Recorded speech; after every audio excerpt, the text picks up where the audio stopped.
ఎన్నికల హామీలను రాష్ట్ర ప్రభుత్వం అమలు చేస్తుండటంతో సిపిఐ నాయకులు హర్షం వ్యక్తం చేస్తున్నారు.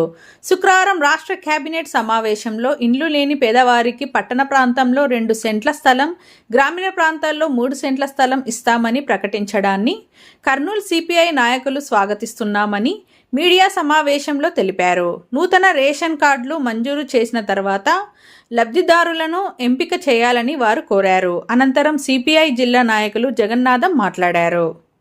మిత్రులారా, నిన్న రాష్ట్ర కేబినెట్ సమావేశమై ఆంధ్ర రాష్ట్రంలో పట్టణ ప్రాంతాల్లో పేద ప్రజలకి 2 సెంట్లు ఇల్లు కట్టుకోవడానికి స్థలము ఇస్తామని, గ్రామీణ ప్రాంతాల్లో 3 సెంట్ల స్థలాన్ని ఇల్లు కట్టుకోవడానికి ఇస్తామని నిర్ణయం జరిగింది. కేబినెట్ కూడా ఆమోదించింది. ఈ విషయాన్ని మేము పూర్తిగా స్వాగతిస్తున్నాం, హర్షం వ్యక్తం చేస్తున్నాం. ఎందుకంటే పేద ప్రజలకి ఈ ప్రభుత్వం మొట్టమొదటిగా ఇళ్ల స్థలాలు కేటాయించే కార్యక్రమాన్ని పూనుకోవడం అనేది సంతోషకరమైన విషయం. ఎన్నికల్లో కూడా వీళ్ళు చెప్పారు, పట్టణ ప్రాంతాల్లో 2 సెంట్ల స్థలము, గ్రామీణ ప్రాంతాల్లో 3 సెంట్ల స్థలం ఇస్తాము పేద ప్రజలకి గృహ నిర్మాణానికి.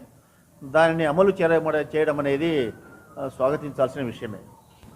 ఈ ఇండ్ల స్థలాల కోసం భారత కమ్యూనిస్టు పార్టీ, ప్రజా సంఘాలు, ప్రధాన కమ్యూనిస్టు పార్టీ ఎన్నికల కంటే ముందు నుంచి ఎన్నికల తర్వాత కూడా ఈ 2 సెంట్లు పట్టణ ప్రాంతాల్లో ఇవ్వాలని, గ్రామీణ ప్రాంతాల్లో 3 సెంట్లు ఇవ్వాలని గత నెలలో కూడా కర్నూలు టౌన్లో పెద్ద పోరాట కార్యక్రమం నిర్వహించాం.